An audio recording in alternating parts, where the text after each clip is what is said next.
Assalamualaikum warahmatullahi wabarakatuh. Selamat datang kembali di kelas Ibu Nurfa.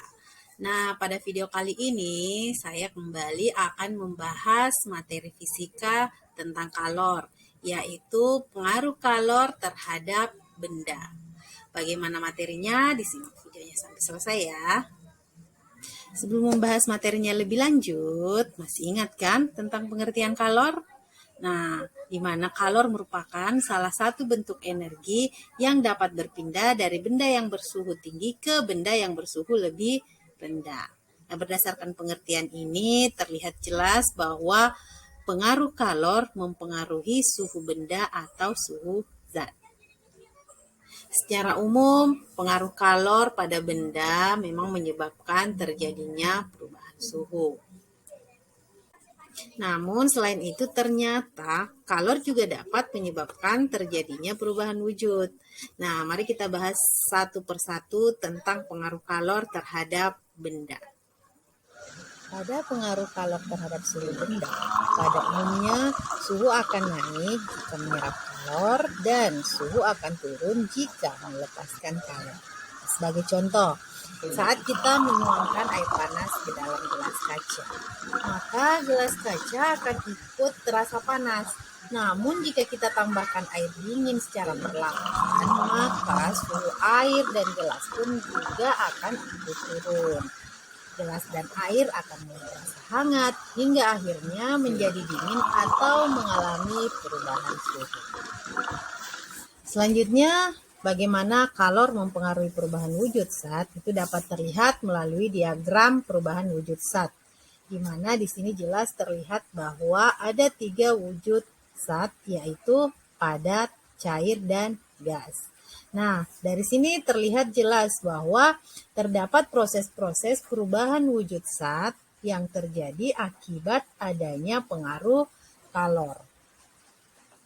Perubahan wujud zat yang dimaksud adalah mencair, membeku, menguap, mengembun, mengkristal, dan menyublim. Dan selama proses perubahan wujud zat ini terjadi, ada zat yang menerima kalor dan ada pula zat yang melepaskan kalor. Nah, bagaimana proses-proses ini terjadi? Kan kita bahas satu persatu. Nah, proses yang pertama adalah membeku. Proses perubahan wujud zat cair menjadi zat padat. Proses ini terjadi karena adanya pelepasan kalor, sehingga zat akan mengalami penurunan suhu. Itulah sebabnya mengapa es batu terasa lebih dingin. Selanjutnya adalah mencair. Mencair adalah proses perubahan wujud zat padat menjadi zat cair. Pada proses ini terjadi proses penerimaan kalor. Hal ini ditandai dengan kenaikan suhu zat. Selanjutnya adalah proses menguap. Menguap adalah peristiwa perubahan wujud zat cair menjadi zat gas. Nah, penguapan ini terjadi karena adanya penyerapan kalor yang menyebabkan kenaikan suhu yang sangat tinggi, sehingga zat menguap. Selanjutnya adalah mengembun. Mengembun merupakan proses perubahan wujud zat gas menjadi zat cair. Pada proses mengembun, kebalikan dari proses menguap dan terjadi karena adanya pelepasan kalor. Proses selanjutnya adalah mengkristal. Mengkristal adalah peristiwa perubahan wujud zat gas menjadi zat padat, di mana terjadi karena adanya peristiwa pelepasan kalor. Salah satu contohnya adalah peristiwa berubahnya uap menjadi salju. Dan proses yang terakhir adalah menyublim. Menyublim merupakan suatu peristiwa perubahan wujud zat padat menjadi zat gas. Pastinya terjadi karena adanya penerimaan kalor. Contoh proses menyublim yaitu pada kapur barus atau kamper yang disimpan pada lemari pakaian, di mana lama-kelamaan akan habis. Nah, itulah beberapa proses perubahan wujud yang terjadi pada saat akibat adanya pengaruh kalor.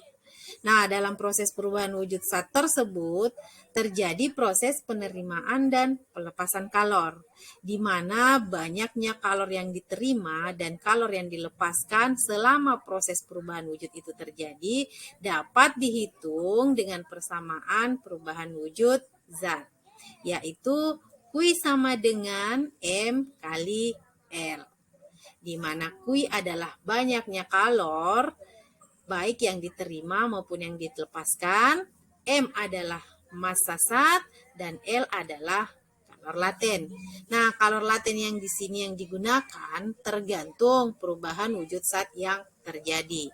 Misalkan terjadi proses penguapan, maka kalor laten yang digunakan adalah kalor uap. Begitupun dengan proses-proses yang lainnya. Dengan catatan bahwa kalor uap sama dengan kalor embun dan kalor lebur sama dengan kalor beku. Nah, itulah penjelasan singkat dari saya terkait materi pengaruh kalor terhadap benda atau zat. Nah, semoga penjelasan dari saya mudah dipahami sehingga materi-materi fisika lebih nyaman untuk dipelajari. Sekian dari saya. Assalamualaikum warahmatullahi wabarakatuh.